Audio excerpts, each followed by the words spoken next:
So ఇప్పుడు సరికొత్తగా Naga Chaitanya and శోభితాకి సంబంధించి ఎంగేజ్మెంట్ తర్వాత వస్తున్నటువంటి ఆస్ట్రాలజర్స్ వీడియోలు అవి పెడుతున్నారు. మళ్ళీ వీడు విడాకులు తీసుకుంటారు, అప్పుడు సమంతతో ఏమైందో ఇప్పుడు అదే అవుతోంది.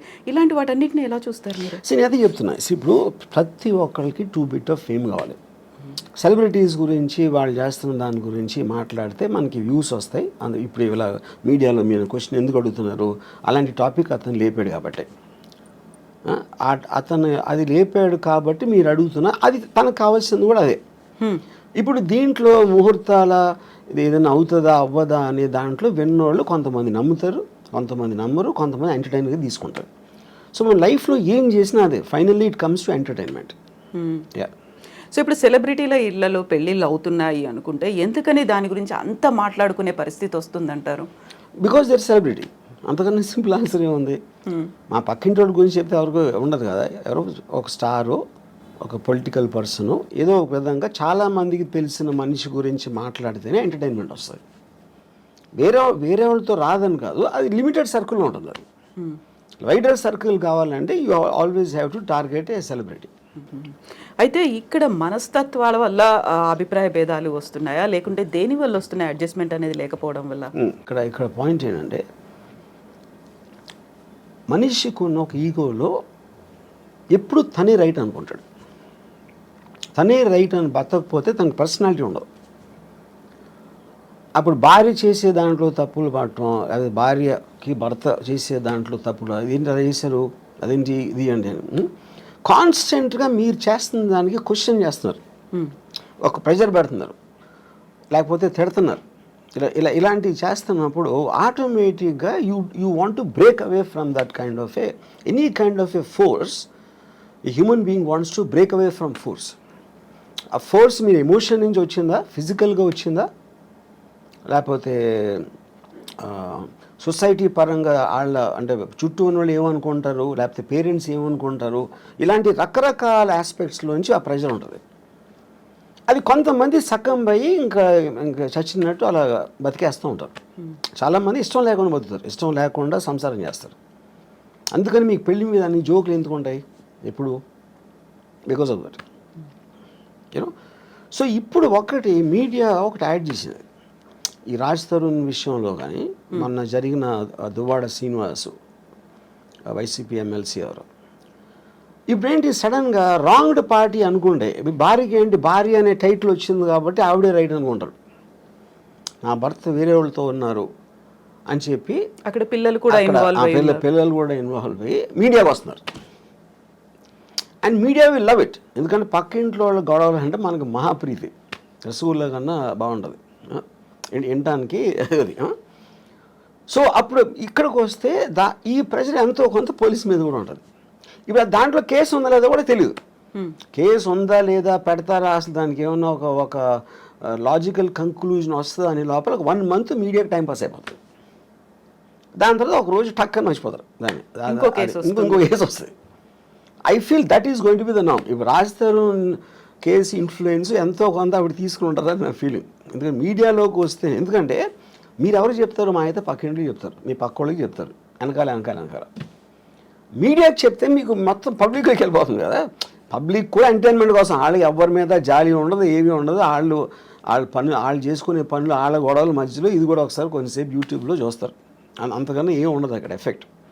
సైకలాజికల్గా వాళ్ళకు మాత్రం ఏదో రాష్ట్రం అంతా తెలిసిపోయింది, అందరూ మన గురించి మాట్లాడుకుంటున్నారు, నాకు వీళ్ళు సపోర్ట్ చేస్తున్నారు, వాళ్ళు సపోర్ట్ చేస్తున్నారని అదొక కామెడీ డ్రామా బేసిక్గా ఫైనల్గా. సో అక్కడ సింపతియా, జాలియా, లేకుంటే మీరు అన్నట్టుగా కామెడీ డ్రామా, ఇవన్నీ కాకుండా ఉండేటువంటి కొన్ని ఎమోషన్స్ అనేవి ఉంటాయి, ఒక రెస్పాన్సిబిలిటీ అనేది ఉంటుంది. మనకి తెలియటానికి ఛాన్స్ లేదన్న. Everybody has emotions. ఎవరికి ఉండవు ఎమోషన్స్? ఇప్పుడు ఆవిడేమో నేను కారు గుద్దేసి నేను చచ్చిపోతానని ఆవిడ అంటారు, ఇవేమో మెట్ల మీద కూర్చుని ఏడ్ చేసి కూతుర్ని పట్టుకుని ఆయనేమో వాళ్ళకి ఎంత చేశాను అంటాడు. ఇప్పుడు వీళ్ళు ముగ్గురులో ఎవరు కరెక్ట్ అని ఎలా చెప్తారు మీరు? అప్పుడేంటి, మీకు సోషల్ పెళ్ళి అయింది కాబట్టి భార్య, పెళ్ళి కాలేదు కాబట్టి ఏదో వాట్ ఎవర్ దట్ ఉమెన్, మీరు ఈ లేబుల్స్ పెట్టేసి దాన్ని బట్టి జడ్జ్ చేస్తున్నారు మీరు. How is it right? ఇప్పుడు ఎమోషనల్గా ఒక పాయింట్ వాళ్ళు ఎందుకో కనెక్ట్ అయ్యారు. అప్పుడేంటి, పెళ్ళి చేసుకున్నాక ఇంకొక అమ్మాయితో ఉండకూడదు అనేది మారల్ ఇష్యూవా, లీగల్ ఇష్యూవా, సోషల్ ఇష్యూ. ఏం ఇష్యూ అది? అది పర్సనల్ ఇష్యూ యాక్చువల్గా. యూనో పర్సనల్ ఇష్యూలో మరి సొసైటీ వెళ్ళి ఏలు పెడితే అంటే దానికి మీనింగ్ ఏముంది ఇంకప్పుడు? ఇప్పుడు ఆవిడ ఏడుస్తున్నారు, ఇంట్లో ఏం చేస్తున్నారు మనకేం తెలుసు? ఇప్పుడు లావణ్య గారు ఉన్నారు, మీరు 5 చూస్తే 5 డిఫరెంట్ పర్సనాలిటీస్ ఉంటాయి. ఏ పర్సనాలిటీ నిజమైన లావణ్య ఎట్ట తెలుస్తుంది మీకు? యూనో రాజ్ తరుణ్ ఒకటి తెలుస్తుంది. రాజ్ తరుణ్ ఏంటో ఆ అమ్మాయి ఒకటి, వాళ్ళిద్దరికి తప్పిస్తే బయట ఏమున్నా ఎవ్వరికీ తెలియడానికి ఆస్కారం లేదు. మీరు ఒక ఇంట్లో ఉమ్మడి కుటుంబంలో కూడా బెడ్రూమ్లో భర్తకి భార్యకి ఏం జరుగుతుందని మిగతా ఫ్యామిలీకి తెలియడానికి కూడా ఆస్కారం లేదు. అదంత పర్సనల్ ఇష్యూ అది. యా. సో ఇప్పుడు సరికొత్తగా అడల్టరీ సుప్రీంకోర్టు తీర్పునిచ్చింది, ఇలాంటివన్నీ కూడా యూస్ చేసుకొని లివింగ్ ఇన్ రిలేషన్ వీటన్నిటి గురించి మాట్లాడి వాదించుకోవడం అనేది కూడా బాగా పెరిగింది కదా. వీటన్నిటిని ఎలా చూస్తారు మరి మీరు? That's what I'm saying. Legal aspect అనేది ఒక పాయింట్ ఏది కరెక్ట్. ఇప్పుడు ఒక వీకర్ సెక్షన్ని మీరు ఎక్స్ప్లాయిట్ చేస్తున్నారు, అది విమెనా లేకపోతే ఎస్సీ ఎస్టీయా whatever. Most of the time courts ఆ రూల్స్ ఫ్రేమ్ చేసి they want to support somebody to strengthen a possibly weak person. ఇప్పుడు కారు వచ్చి స్కూటర్ని గుద్దితే స్కూటర్ ఎవరిది ఎక్కువ తప్పు ఉన్నదానికి వాళ్ళు ఆస్కారం ఎక్కువ ఇస్తారు. సారీ కార్, ఎందుకంటే బలవంతం ఇది కాబట్టి. డబ్బు ఉన్నోడు పేదవాడిని కొడితే ఆయనకు అప్పుడు పేదోడు డబ్బు ఉన్నోడిని కొట్టాడంటే నమ్మటానికి కొంచెం ఈజీ కాదు. ఎందుకంటే పేదోడు ఎందుకు కొడతాడు అన్న ఫీలింగ్ వీళ్ళు వస్తుంది, బలం వాళ్ళ దగ్గర. కరెక్ట్. అప్పుడు ఏంటి, ఒక అమ్మాయి వెళ్ళి కంప్లైంట్ ఇస్తే నన్ను ఇలా మాలేజ్ చేశారు అని, అది definitely they will believe that more. వల్నరబుల్గా ఉన్నారు, vulnerable weaker section, women are the weaker sex అనేది ఒక జనరల్ ఆస్పెక్ట్ ఉంది కాబట్టి దాంట్లో కొంతమంది విమెన్ మిస్యూజ్ చేయొచ్చు. సుప్రీంకోర్టు కూడా చెప్పింది, we're aware that this will be misuse by some people, but in the absence of anything better ఏర్పడింది. యా. సో అది it will be a very complicated issue. ఎందుకంటే ఇప్పుడు లేటెస్ట్గా వచ్చిన బిఎన్ఎస్ లాస్లో మొత్తం డిజిటల్ ఎవిడెన్స్ ఇది అది అన్నీ చెప్పినప్పుడు ఇప్పుడు ఒకడు అంటాడు ఒక అమ్మాయిని నేను పెళ్లి చేసుకోవాలి, ఆ రోజు నిజంగా ఫీల్ అయి ఉండొచ్చు. ఎమోషన్ అనేది it is never a permanent thing. మీకు అప్పుడు ఉన్న మెంటల్ స్టేట్లో ఒక ఫీలింగ్ వస్తుంది, అది వాడికి 2 days అయిపోవచ్చు అది. ఇప్పుడు మీరు అప్పుడు అలా అన్నావు కదా, అన్నందుకే నేను ఆ రోజు నేను ఫిజికల్గా ఇంటిమేట్ అయ్యాను, అది అప్పుడు ఇది మోసం చేసినందుకు వస్తుంది అని అంటే అప్పుడు దానికి ఇంక అంతా ఎక్కడ ఉంటుంది? మీరు ఒక బిజినెస్ డీల్ చేశారు, మీకు ఇన్వెస్ట్ చేస్తాను అని చెప్పాడు ఒకడు నాకు. ఆ తర్వాత 3 రోజులు 4 రోజులు అయ్యాక హీ డింట్. ఆ రోజు చెప్పినందుకే నేను ఎలా అయ్యాను, ఇప్పుడు నేను మానసిక స్థాపం చేస్తే నేను వెళ్ళి చచ్చిపోతాను అంటే అది ఇంకా అసలు అవుతుందా ఇంకా ఎనీథింగ్? సో మీరు ఒక విధంగా చూస్తే మీరు అసలు రిలేషన్షిప్స్లోకి వెళ్ళటానికి భయపడే అంత ఇది వచ్చేసింది ఒక విధంగా చూస్తే, ఏది ఈ లాస్ ఇలాంటివి అని. At the same time it is also true that women will be exploited. ఎందుకు? By men. ఇప్పుడు నా ఆల్వేస్ బిలీఫ్ ఏంటంటే man is he pretends love for sex, he gives love, pretend may be not the right word, women give sex for in exchange for love. అక్కడ మీకు by నేచర్లోనే ఉంది అదే ఆ differentiation. ఆ natural ఇన్స్టింక్ట్ని curb చేయడానికే మీకు legal system, moral system, social systems వస్తాయి.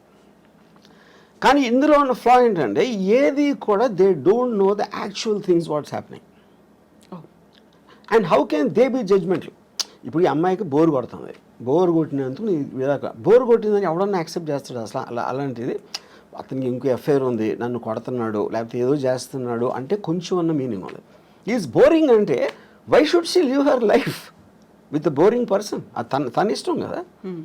మనమేమో ఒక సలహా ఇచ్చేసి దానికోసం చేయొద్దు అని మన లైఫ్ అయితే ఆ అమ్మాయి అంతా లైఫ్ అంతా బోర్ కొట్టి చచ్చిపోవాలండి. So I think to get into personal emotional spaces is wrong for any kind of a system. అప్పుడేంటి, ఇలా జరుగుతుందని తెలిసిన దానికి మీరు ఎడ్యుకేట్ చేయాలి. మీకు పెళ్లి చేసుకుంటానని చెప్పి తర్వాత చేయకపోతే అది మీరు కన్సిడరేషన్లోకి తీసుకున్నారా అనే ఎడ్యుకేషన్ అనేది most important. So in other words ఏమంటున్నానంటే ఒక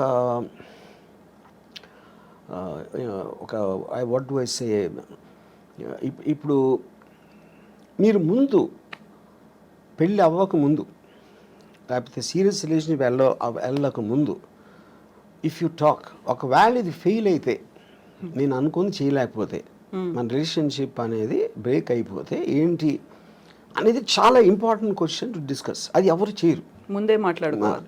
ముందు చేయరు. అది ఎందుకు చేయరు? అప్పుడు వాళ్ళకున్న మైకంలో అసలు నువ్వు తప్ప నేను లేను అని డ్యూయెట్లు ఊహించుకునే మెంటల్ స్టేట్లో అలాంటి కాన్వర్సేషన్ ఎవరు చేయరు.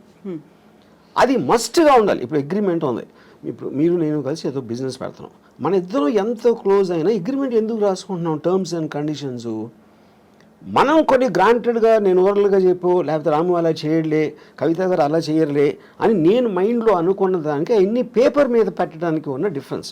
That is why agreement is there.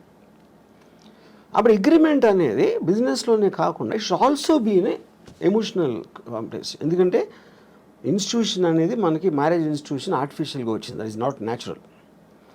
Anything which came out of an artificial sense of a certain system you should have an agreement.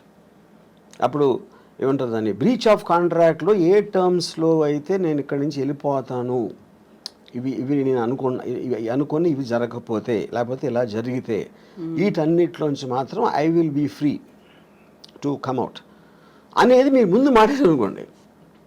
అప్పుడు ఆస్పెక్ట్లో అసలు యాక్చువల్గా ఆ మ్యారేజ్ ఎగ్జిస్ట్ అవడానికి ఎక్కువ ఛాన్స్ ఉంది. ఎందుకంటే మీ ఎక్స్చేంజ్ ఆఫ్ థాట్స్ ఎక్కువ ఉంది. ఇప్పుడేంటి, మీరు అనుకుంటున్నారు అలా చేయడు, తను అలా చేయదు, నా కోసం ఏమైనా చేసేస్తుంది అని ఆ నమ్మకాన్ని మీరు ఊహిస్తున్నారు. నాకు ఒక సినిమాలో ఒక టెరిఫిక్ డైలాగ్ ఉంది. అడు why did you and mom separate అని కొడుకు అడుగుతాడు. అంటే అంటాడు, we just drew pictures of each other in our minds and we got to know the reality only after the marriage అంటాడు. ఎందుకంటే ముందు మీ ఊహల్లో ఉంటుంది ఆ లవ్ అనే ఒక ఫీలింగ్, ఒక మత్తుమంది లాంటిది. దాంట్లో you don't want to see the reality at any given time, you know. So ఆ రియాలిటీని చూడకుండా ఉంటే మీ కలది బేసిక్గా.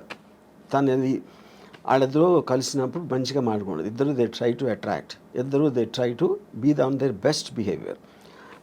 అది మీరు ఆ టైంకి చేయగలుగుతారు. కానీ మ్యారేజ్ అయ్యాక ఎప్పుడైతే ఒకే ఇంట్లో పడుకుని లేగిస్తున్నప్పుడు అదే ఇంటెన్షన్ సస్టైన్ చేయటం అనేది ఇంపాసిబుల్, ఎవరి వల్ల కాదు.